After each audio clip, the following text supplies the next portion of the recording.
네, 전국 동시지방선거 오전 6시부터 전국 14,000여 개 투표소에서 진행되고 있습니다. 우리 손으로 지역의 일꾼 4,125명, 국회의원 7명을 선출하게 되는데요. 선거 상황을 좀 더 생생하게 전해드리기 위해 서울광장 스튜디오에 기자들이 나가 있습니다. 현장 연결하죠. 박주롱, 김수관 기자. 네, 서울광장에 나와 있습니다. 오늘 저희 정치부 기자들이 투표 종료 시간까지 이곳 서울광장 스튜디오에서 투표율부터 판세, 그리고 각 당 움직임까지 충실히 전해드리겠습니다. 새 정부 출범 22일 만에 또 지난 3월 대선 이후 84일 만에 치러지는 선거인 만큼 민심이 어디로 향할지 궁금해집니다.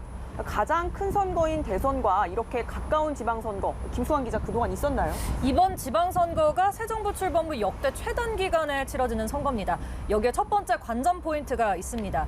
사실 그동안 지방선거는 여권의 무덤으로 여겨졌습니다. 차례차례 보시죠. 1995년 있었던 1회 지방선거, 김영삼 정부 집권 3년 차에 있었는데 여권이 패했고요. 김대중 정부 후반기에 있었던 3회 지방선거도 여권 패배. 노무현 정부에서 치러진 4회도 여권 패배. 이명박 정부와 박근혜 정부 때의 지방선거도 각각 여권 패배였습니다. 무덤이라고 할 만하죠. 그런데 지금까지 여권이 승리한 지방선거가 2번 있었는데요. 지금과 상황이 조금 비슷합니다. 네, 정부 출범하고 얼마 안 돼서 지방선거가 치러졌을 때 그러니까 허니문 기간이었다는 거겠죠? 네, 맞습니다. 지금이 역대 최단 기간이고 1998년 지방선거가 2번째인데요. 당시 김대중 정부 출범 후 100일 만에 지방선거 치렀습니다. 당시엔 세종이 없었기 때문에 17개 아닌 16개 자치단체장 중 10곳을 여권이 휩쓸었고요. 문재인 정부 출범 1년여 만에 치러진 4년 전 지방선거에서 민주당이 17곳 중 14곳에서 승리, 그야말로 대승을 거뒀습니다. 네, 저도 2018년 6.13 지방선거 취재한 기억이 나는데요. 이 선거 전날에 싱가포르 북미 정상회담이 있었습니다. 그래서 지방선거 뉴스가 이 뒷전으로 밀렸고 취재 기자 입장에서는 조금 아쉽기도 했던 게 이렇게 생각이 납니다. 선거 전날 이 뒤쪽 서울광장에 초대형 한반도기가 펼쳐지기도 했는데요. 문재인 전 대통령의 이 높은 지지율 그리고 한반도 평화 무드를 배경으로 삼은 선거였고 민주당이 싹쓸이를 했습니다. 그런데 남북관계도 정치권 상황도 격세지감입니다. 4년 만에 상황이 완전 바뀌었으니까요. 네, 그렇죠. 윤석열 정부가 대통령 집무실 이전과 참모 인선 등으로 비판받은 점이 있긴 합니다. 그렇지만 아직 정책 실패를 논하거나 정권 심판 정서가 생기기엔 이른데요. 대통령이 일할 수 있게 도와주자, 이런 국정 안정론이 힘을 받기 좋은 시기입니다. 국민의힘 지도부는 어제 오세훈 서울시장 후보의 마지막 유세 현장인 청계광장에 집결했는데요. 여기서 이런 발언도 나왔습니다. 윤석열 정부가 성공하려면 이번 지방선거에서 서울 수도권은 물론이고 전국에서 압승을 거두어서 170석 국회의석을 가지고 윤석열 정부의 발목을 잡을 수도 있는 민주당을 겸손한 마음으로 만들고 더 이상 발목 잡지 못하도록 힘을 실어주셔야 되지 않겠습니까? 민주당은 막판은 몇 곳 이기느냐가 중요한 게 아니라 국민의힘 압승을 막아서 최소한의 균형은 맞춰야 하지 않겠냐, 이런 읍소 전략 펼쳤는데요. 민주당 지도부는 송영길 서울시장 후보의 용산 유세에 집결했습니다. 지금 우리 대한민국에는 폭주하는 신임 대통령을 견제하고 탈선하지 못하도록 잘 끌고 갈 책임 있는 야당이 필요하고, 이제 20일밖에 안 된 이 대통령 정신을 못 차리고 오늘도 1인당 150만 원짜리 한정식 먹으면서 폭탄주 마시고 있을지 모릅니다. 네, 이 각 당이 예측한 판세를 보면요. 국민의힘은 17곳 중에 10곳 정도의 승리를 낙관을 하고 있고요. 민주당은 호남 3곳 그리고 제주를 제외하고 확실한 우세 지역은 없다면서 이 위기감을 드러내고 있는 상태입니다. 민주당 관계자 말씀 들어보니까요. 못하면은 4곳에 그치고 이 박빙 여론조사 결과가 많았던 경기 그리고 충남, 세종, 대전에서 선전하면은 7곳까지는 승리할 수 있지 않겠냐, 이런 전망도 나온 상태입니다. 여기에 두 번째 관전 포인트 있습니다. 여야가 공히 인정하는 최대 격전지인 경기도 그리고 충청을 누가 가져가냐입니다. 그 결과에 따라 향후 윤석열 정부 국정 운영이 얼마나 탄력을 받냐, 민주당의 견제론에 얼마나 힘이 실리냐 이게 결정이 되겠죠. 특히 경기도에선 박빙 승부가 펼쳐지면서 김은혜, 김동연 두 후보가 끝까지 난타전까지 벌였는데요. 어제 두 후보 발언 보고서 이어가겠습니다. 제 남편한테 약속을 받았습니다. 저희 이제 곧 들어가요. 절대 제 법가로 쇠고기 사 먹지 않겠다고요. 그리고 상대 후보님은 매번 명절 선물 세트 된장으로 보내셨다는데 된장 선물 세트 저희 부부는 안 할 겁니다. 저렇게 험진 많고 말 바꾸고 재산 축소하고 대기업 입사 청탁 비리하고 하는 후보와 제가 박빙이라고 합니다. 너무나 참담하고 자괴감이 듭니다. 발언이 아주 맵습니다. 그러면 지금 투표율 한번 살펴볼까요? 네, 오전 6시 투표 시작 후 이제 4시간 지났습니다. 오전 9시 기준 투표율 6%입니다. 4년 전보다 1.7%포인트 낮습니다. 지난 금토 이틀간 진행된 사전 투표율은 20.62%로 역대 가장 높은 수치를 기록했는데요. 이런 추이대로라면 4년 전 지방선거 투표율 60.2% 돌파할 수 있을지 오늘 한번 지켜봐야 할 것 같습니다. 네, 오늘 투표 오후 6시까지고요. 확진자 투표는 6시 반부터 7시 반까지 1시간 동안 진행됩니다. 확진자 투표 종료에 맞춰 7시 반에 방송사 출구조사 결과 발표되는데 최근 출구조사가 정말 정확하죠? 정확했습니다. 네, 네. 그때쯤이면 당락을 좀 더 자세히 알 수 있을 것 같습니다. 그러면 그 전에 이 6일 지방선거에 전면에서 뛴 국민의힘과 민주당 선대위 대변인 모셔서요. 이 판세와 핵심 이슈에 대한 입장을 자세히 들어보겠습니다. 국민의힘 양금희 대변인 그리고 더불어민주당 신현영 대변인 모셨습니다. 안녕하세요. 네, 안녕하세요. 네. 먼저 두 분께 어제 어떤 일정으로 유세 마무리했는지 한번 여쭙고 싶은데요. 양금희 대변인부터 먼저 답변 주시죠. 예. 저희 국민의힘의 이준석 당대표는 제주도에서 일정을 시작해서 서울의 청계광장을 거쳐 인천에 있는 계양을에서 유세를 마감을 했고요. 권성동 원내대표님은 경기도 성남에서 일정을 시작해서 충청을 거쳐서 강원도에서 일정을 마감하셨습니다. 네. 민주당은 어떤 일정으로 하셨나요? 민주당은 어제 밤 12시까지 정말 목소리 높여서 정말 국민들에게 호소하느라고 목소리가 지금 많이 지금 상한 상태에서 방송하게 돼서 죄송한 마음인데요. 목소리가 진짜 좀 쉬셨네요. 예, 그렇습니다. 밤 12시까지 열심히 했다는 말씀 드리고요. 또 우리 지도부는 용산에서 총집결을 해서 집중 유세를 했고 저는 그동안 강원도나 충청권에서의 그런 박빙 지역에서 열심히 다니다가 어제는 서울에서 송영길 후보와 지하철 유세를 했고 그다음에 경기도로 넘어가서 김동연 후보와 부천, 하남 등을 지나가서 밤 12시까지는 인천 계양을에서 이재명 후보와 지역 주민들을 한 분 한 분 만나시면서 꼭 투표 부탁드립니다. 일하고 싶습니다. 민주당이 잘하겠습니다. 라고 국민 여러분들께 호소했습니다.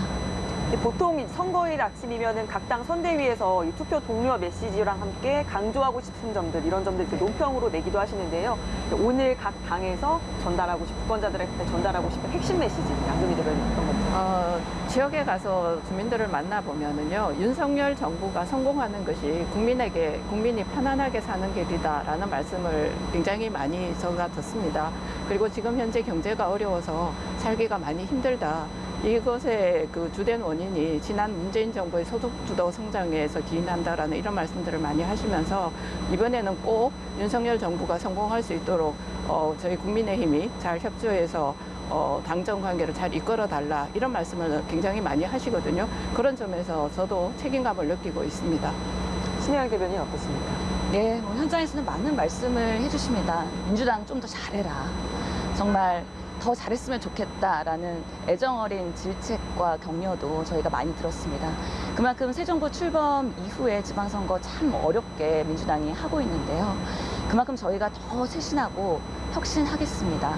그리고 민생, 서민 잘 챙기겠습니다. 한번 또 여러 가지 우리 지역 유권자분들의 말씀을 듣고 되새기는 그런 좋은 의미 있는 시간이었다라고 생각이 듭니다.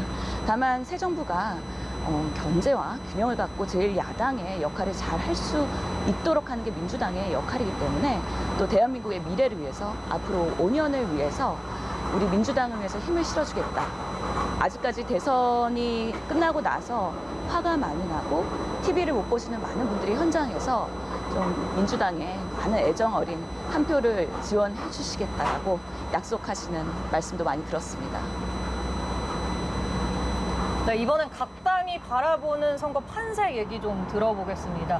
국민의힘 같은 경우에는 이번에 광역자치단체장 17곳 가운데 9곳, 최소 9곳 이상의 승리를 좀 내다보시다가 좀 목표치를 높인 측면도 있는 것 같아요. 어떻게 보고 계신지요? 사실 여론상으로는 저희에게 나쁘지 않습니다. 그리고 새 정부가 출범하면서 윤석열 대통령께서 국민들께 약속하신 부분이 잘 지켜지고 있다라고 하는 그런 여론들이 형성이 되고 있어서 저희에게 나쁘지 않은 선거임에도 불구하고 지방선거는 사실 투표율이 높지 않습니다.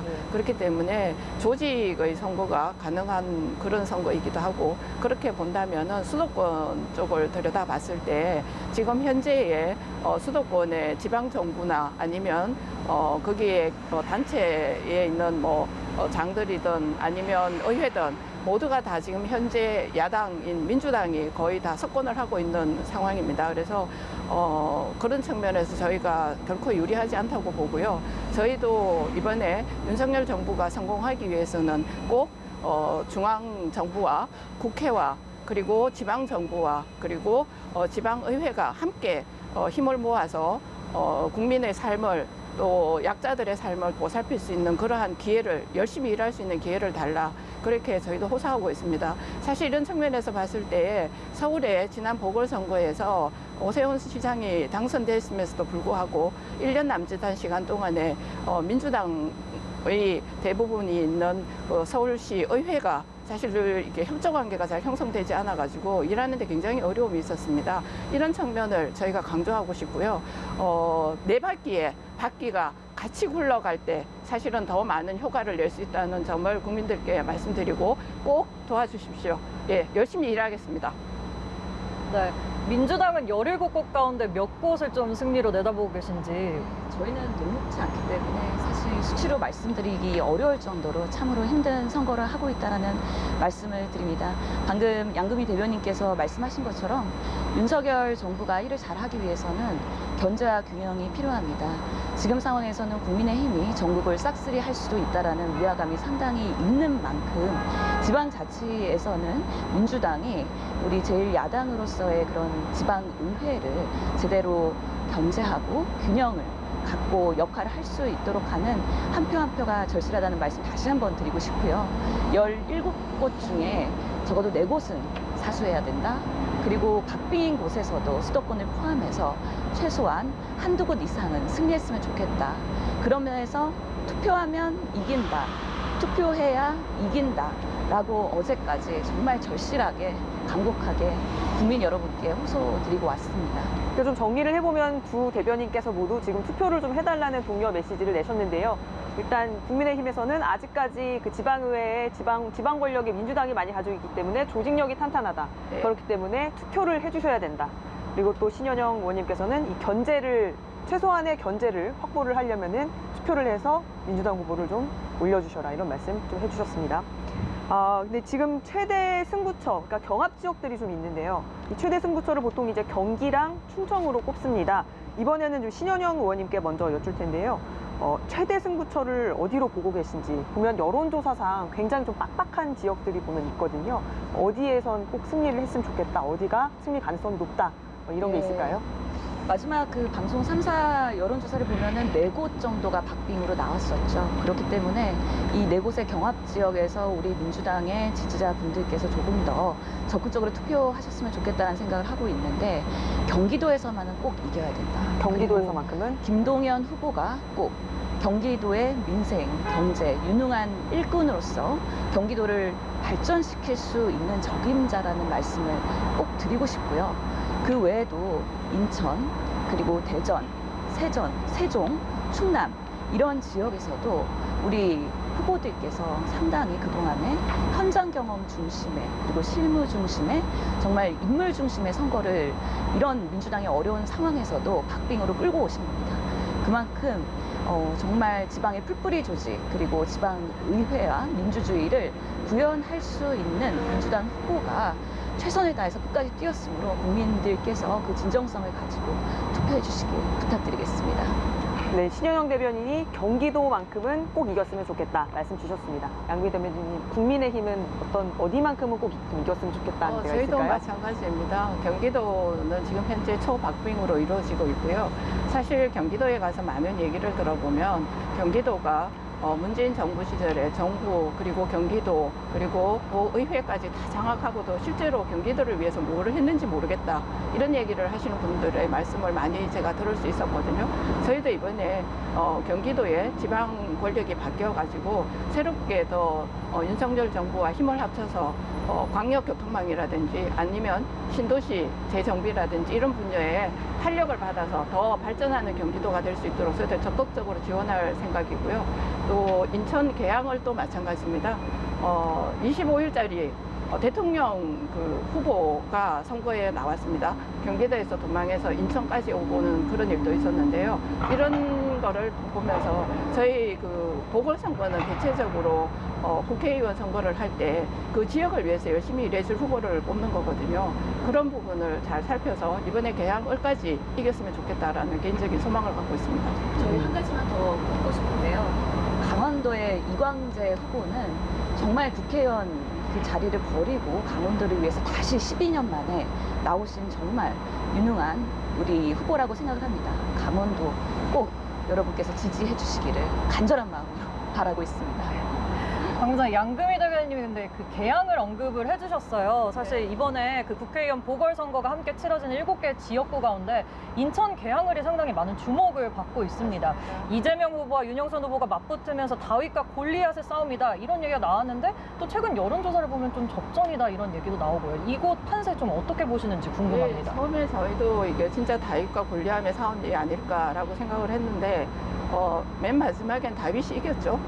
예, 그런 점을 저희는 굉장히 좋은 걸로 보고 있는데 사실 이재명 후보가 계양을에 출마하는 것 자체가 사실은 부끄러운 일입니다. 그리고 출마의 어떤 정치적인 여러 가지 정치 방탄이라든지 개인적인 어떤 이득을 취하기 위한 출마라고 저희가 보고 있고요. 그 부분이 아마 계양을에 있는 주민들께서도 그렇게 생각하시는 주민들이 많아서 초박빙까지 가지 않았나 이렇게 생각을 하고 또 이번에 윤영선 후보가 나오면서 이게 초접전으로 가게 되면서 저희 국민의힘에서도 윤영선 후보가 가지고 있는 그 지역의 공약들을 다 국회에서 일일이 상임위별로 챙겨가지고 그걸 꼭 실현해 주겠다라는 약속까지 그 지역에서 저희 선대위 회의를 하면서 했었습니다. 네.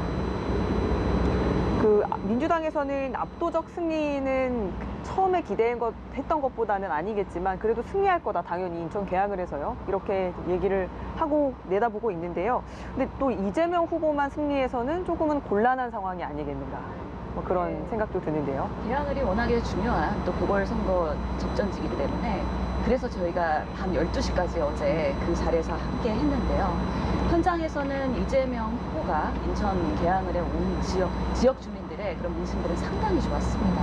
상당한 호응을 얻고 있고 정말 이재명 후보가 대선 패배에 대한 무한 책임을 지고 있다라고 말씀하셨고 지방선거에 대한 이런 민주당의 무한 책임도 말씀을 하셨습니다. 그만큼 정치는 책임 있는 정치 그리고 계양을에서는 정말 일할 수 있는 유능한 일꾼이 누구인지에 대해서 한 분 한 분 밤 12시까지 매일 찾아뵈면서 그런 주민들의 말씀을 경청하면서 변화를 시켰다고 생각을 합니다. 그만큼 계양을에 대한 이재명 후보의 진정성이 통했다라고 보고요.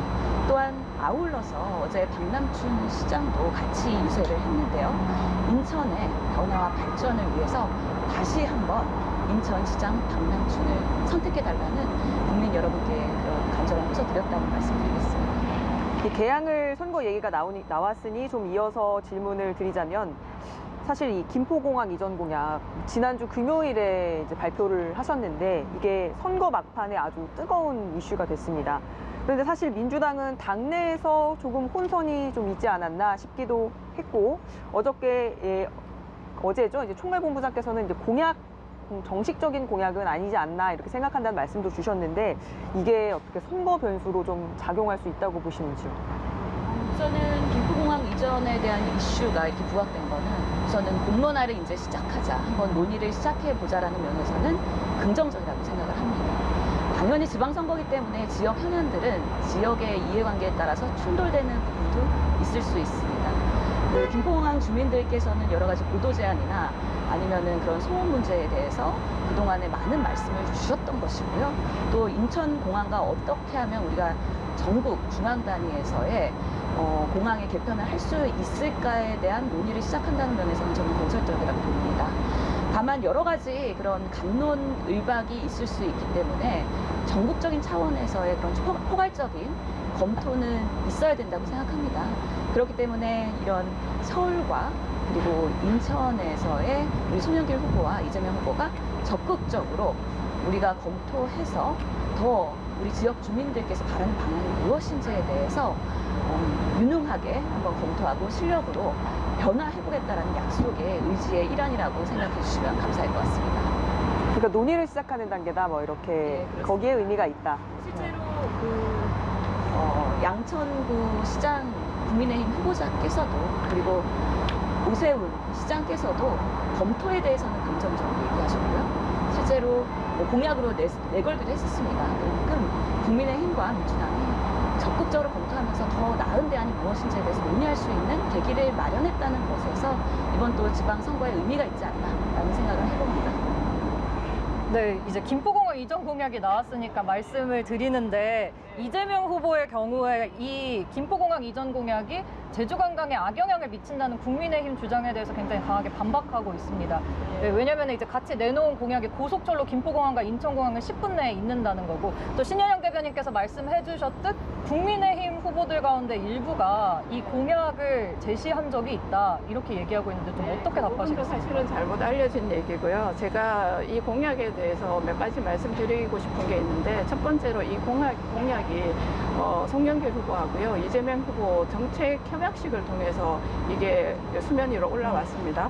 이때 이걸 하게 된 가장 큰 이유가 송영길 후보가 하고 오세훈 후보 사이에 그 여론의 격차, 이게 굉장히 컸고요. 그리고 생각지 않게 이재명 후보의 그 선거가 굉장히 어려워졌을 때 이 공약이 올라왔는데, 두 번째로 살펴볼 부분이 어디냐 하면 민주당에서 사실 대선 기간 동안에 이 부분에 대한 공약 검토가 있었던 걸로 알고 있습니다. 그런데 내부적으로 이게 적합하지 않다라고 결론이 났는데, 그 가장 큰 이유가 뭐냐면 한국공항공사 내부 보고서에 있습니다. 그 보고서에서 김포공항이 다른 곳으로 이전하게 됐을 때 가장 큰 문제가 뭐냐, 이렇게 몇 가지를 보고한 내용 중에서 가장 첫 번째가 지방 소멸을 앞당길 수 있다라고 하는 내용이 담겨 있습니다. 지방 소멸을 앞당긴다라는 내용은 무슨 뜻이냐 하면, 사실 김포공항은 국내에 있는 지방에 연결하는 데 있어서 굉장히 중요한 교통망입니다. 특히 제주도 같은 경우는 관광만이 문제가 아닙니다. 제주도 도민들이 한 70만 명이 되는데요. 70만 명의 생활권이 서울 수도권하고 연결되어지는 가장 중심 어떤 그 플랫폼이 김포공항인 걸로 알고 있습니다. 그렇다 보니까 지방 소멸을 앞당긴다. 이 문제는 굉장히 심각한 문제입니다.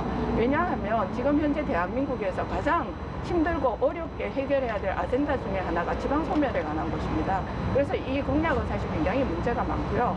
그리고 아까 오세훈 시장도 뭐 이 공약에 대해서 인정을 했다, 이렇게 얘기했는데요.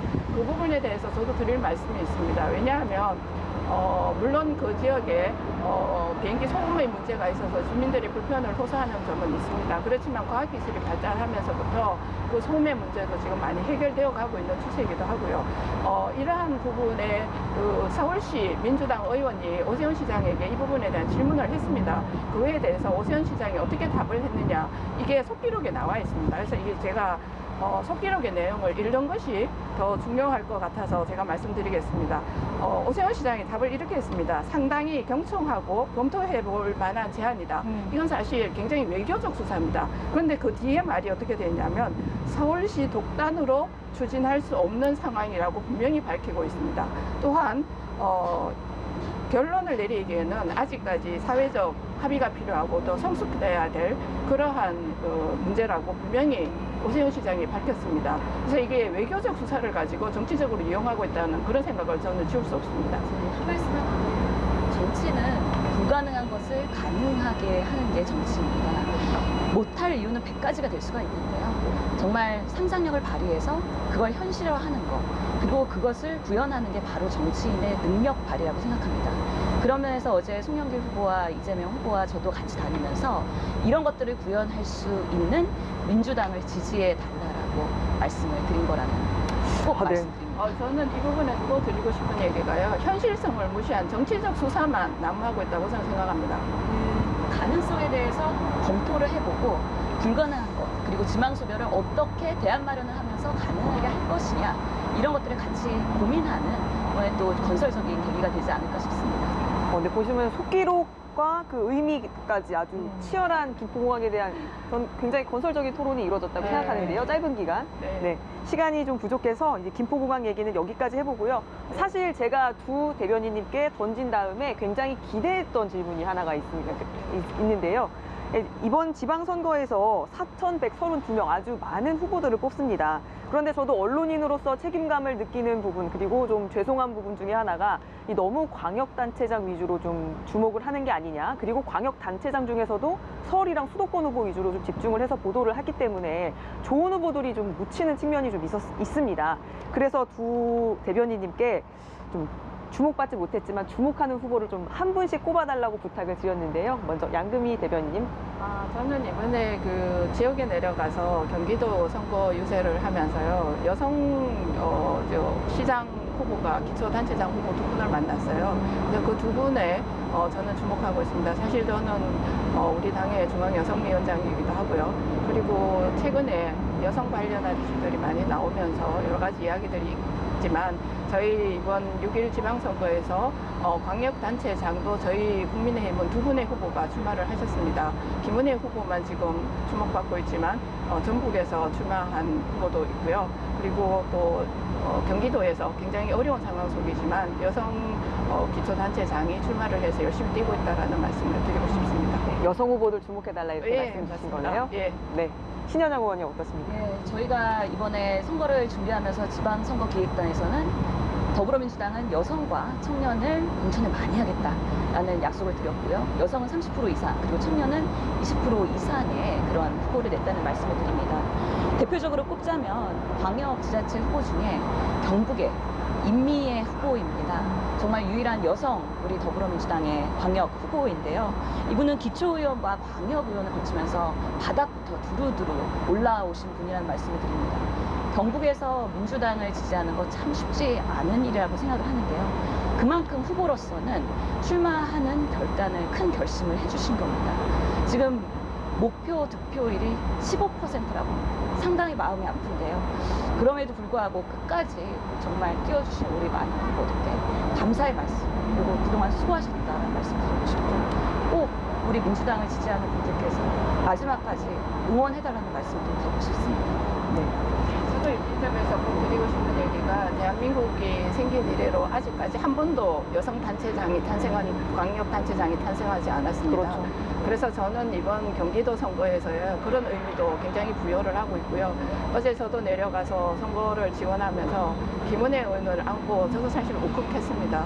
제가 그 한국여성유권자연맹 회장으로 활동하면서 여성의 정치 참여 확대에 대한 이야기도 많이 말씀을 드렸는데, 그 부분을 보면서 김은혜 의원이 그 앞에서 열심히 목이 다 쉬었더라고요. 거의 5박 동안 이제 주무시지 않고 선거 유세를 하는 모습을 보면서 저도 굉장히 많이 울컥했습니다. 이런 점들도 우리 경기도민들께서 많이 헤아려 주시면 좋겠습니다. 두 분께서 조금 전까지 김포공항을 놓고 굉장히 치열하게 토론을 벌이시다가 갑자기 마음이 이제 하나로 뭉쳐서 결국에는 큰 주제를 말씀을 해주셨고요. 예, 오늘 출연해 주셔서 두 분 대변인님 감사드리고요. 예, 좋은 결과 있기를 바라겠습니다. 네, 감사합니다. 네, 지금까지 서울광장 스튜디오였습니다.